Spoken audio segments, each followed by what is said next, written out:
அனைவருக்கும் வணக்கம். இந்த தூத்துக்குடி, திருநெல்வேலி இந்த பக்கம்லாம் போயிருந்தீங்கன்னா தெரியும். அங்கே வந்து ஒரு டைப் சாம்பார் பண்ணுவாங்க. பார்த்தீங்கன்னா செம்ம டேஸ்ட்டாக இருக்கும். அது ஹோட்டலில் மட்டும் இல்லை, வீடுகள்லையும் வந்து பார்த்தீங்கன்னா இதே மாதிரி சாம்பார் பண்ணுவாங்க. உண்மையிலேயே இந்த சாம்பார் வந்து செம்ம டேஸ்ட்டாக இருக்கும். அதைத்தான் இன்றைக்கி நம்ம வீடியோ பதிவில் பார்க்க போகிறோம். முதல்ல நம்ம வந்து இந்த சாம்பாருக்கு ஒரு 4-5 முருங்கைக்காய் எடுத்து வச்சுக்கிறோம். 2 தக்காளி, சின்ன வெங்காயம் எவ்வளோ முடியுமோ அவ்வளோ எடுத்து வச்சுக்கோங்க. ஒரே ஒரு கத்திரிக்காய் சின்ன சின்னதாக நறுக்கி வச்சுருக்காங்க.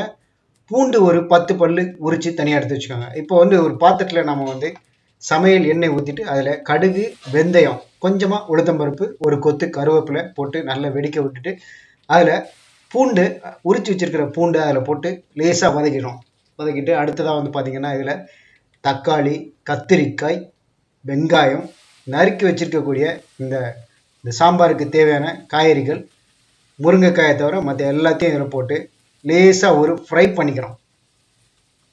நல்லா ஒரு வதக்கிட்டு முருங்கைக்காயை அடுத்தது இதில் போட்டு வச்சுக்கிறோம். இந்த மீன் டைம் நம்ம வந்து ஒரு குக்கரில் ஒரு டம்ளர், அதாவது ஒரு 100 கிராம் 150 கிராம் அளவுக்கு துவரம் பருப்பு வேக வச்சு தனியாக எடுத்து வச்சுருக்கோம். இப்போ முருங்கைக்காயை இதில் நான் இதில் போடுறேன். முருங்கைக்காயும் போட்டு நல்ல ஒரு வதக்கிறேன். அடுப்பை கொஞ்சம் பெருசாக வச்சுட்டு நல்லா ஃப்ரை பண்ணிக்கோங்க. அடுத்ததாக நம்ம இதில் வந்து மஞ்சள் தூள், உப்பு, சாம்பார் தூள் எல்லாத்தையும் போடணும். எல்லாத்தையும் ரெடியாக எடுத்து வச்சுக்கோங்க. புளி வந்து எவ்வளோ முடியுமோ ஒரு எலுமிச்சம்பழம் அளவுக்கு கரைச்சி நல்லா தனியாக எடுத்து வச்சுக்கோங்க. இப்போ மஞ்சள் தூள் இதில் போட்டிருக்கேன். அடுத்ததாக வந்து இதில் நான் வந்து உப்பு, தேவையான அளவுக்கு உப்பு சேர்க்குறேன். ஒரு 2 ஸ்பூன் இதுக்கு சேர்த்துக்கிறேன். இந்த சாம்பார் வந்து ஒரு 6-7 பேர் நல்ல தாராளமாக சாப்பிட்லாம். அடுத்ததாக 2 ஸ்பூன் அளவுக்கு சாம்பார் தூள் ஆட் பண்ணிக்கிறேன். 2 ஸ்பூன் அளவுக்கு சாம்பார் தூள் ஆட் பண்ணிக்கிறேன். இப்போ நல்லா இதை வந்து இந்த சாம்பார் தூளோட இந்த காய்களை வந்து நல்லா வதக்கணும். கொஞ்சமாக தண்ணி ஊற்றி லேசாக கொதிக்க வைக்கிறேன். ஒரு 2 நிமிஷம் அது கொதித்த பிறகு அதில் கரைச்சி வச்சிருக்கிற புளி தண்ணியை அதில் எடுத்து ஊற்றுறேன். புளி தண்ணி வந்து ரொம்ப தண்ணியாக கரைச்சிடாதீங்க, கொஞ்சம் கட்டியாக கரைச்சி வச்சுக்கோங்க. புளி அதிகமாக இருக்கக்கூடாது. அதே மாதிரி இப்போ ஒரு 5 மினிட்ஸ் இது நல்லா கொதித்த பிறகு இதில் நான் வந்து இந்த புளி கரைசலை அதில் ஊற்றுறேன்.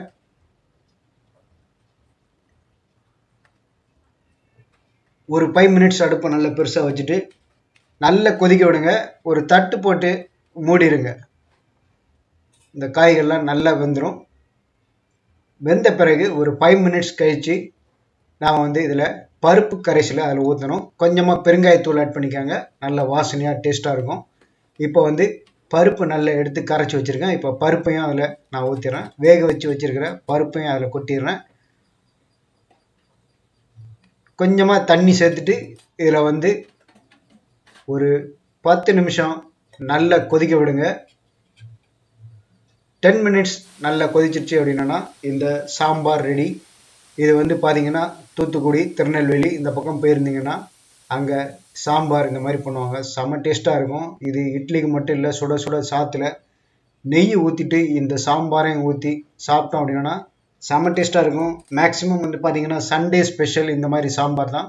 அதுக்கு சைட் டிஷ் வந்து உருளைக்கிழங்கு, வெங்காயம் போட்டு ஒரு பொடி மாஸ் பண்ணுவாங்க. செம்ம டேஸ்ட்டாக இருக்கும். இதே மாதிரி நீங்களும் செய்து பாருங்கள். வீடியோ பிடிச்சிருந்ததுன்னா லைக் பண்ணுங்கள்.